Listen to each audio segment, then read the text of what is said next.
the device out of the box, my thoughts were, wow, this is a nice looking device. Even though there's other devices that look probably even better than this one, but I was like, man, this is nice. For the price that you pay for this device, you're getting a nice looking device. Yes, it has that little bezel around the edges, but as long as if you add a case to it, throw a case on it, you'll be good to go. And a lot of people I know asked me, why did you go pick up the Samsung Galaxy S20 FE when the A52 is out and the A72 is coming out?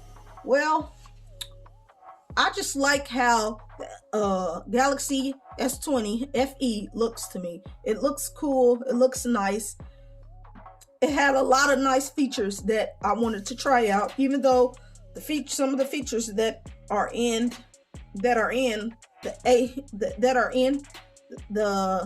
S20 FE are also in the Galaxy A line, the A52 and the A72.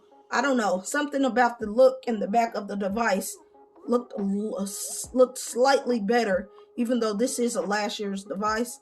It just looks slightly better to me, so that's why I picked it up. And then another thing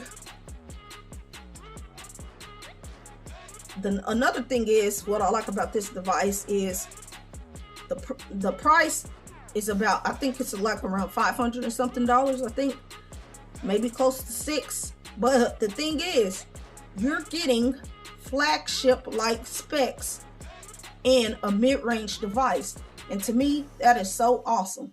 I do still like to have the latest and greatest device if I can get it. If I can't get it, then that's okay, because sometimes my money is not always right for me to get the things that I want really bad at the time. So that's why I don't really have a lot of flagship devices right now. But don't get me wrong, just because I buy mid-range devices and have a couple of them doesn't mean I do not like flagship devices, because yes, I do. But I feel like if I can go spend $500 or close to $600 and still get flagship specs in a mid-range device, then to me, that's a winner. That's like a bang for your buck right there, because you're getting flagship features in a mid-range device, but you're not paying $1,000 just to get a flagship device. But yes, there are downsides to getting mid-range devices, because they can't do everything that a flagship can do. But this here, to me, this phone is a beast. It's nice. I like it, and that's just me. So don't quote me on it. You may have had the phone and hated it, but I have the phone, and right now I'm loving it. It's fast for me. Yes, this device has the 120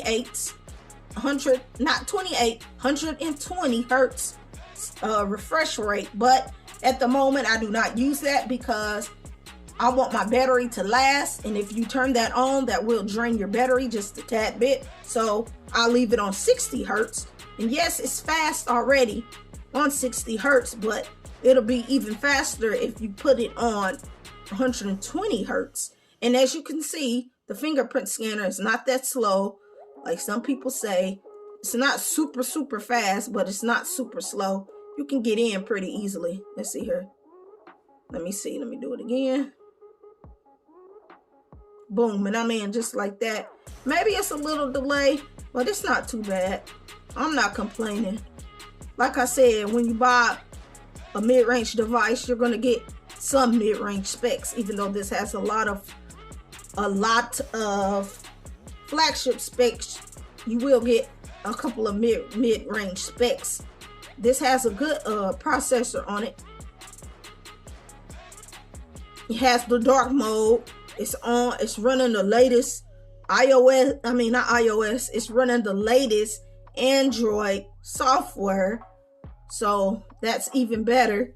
You have a lot of new features that are on this device. And then I also heard that this device will be getting an update to get some of the features that the S21 has on it, and that's even better.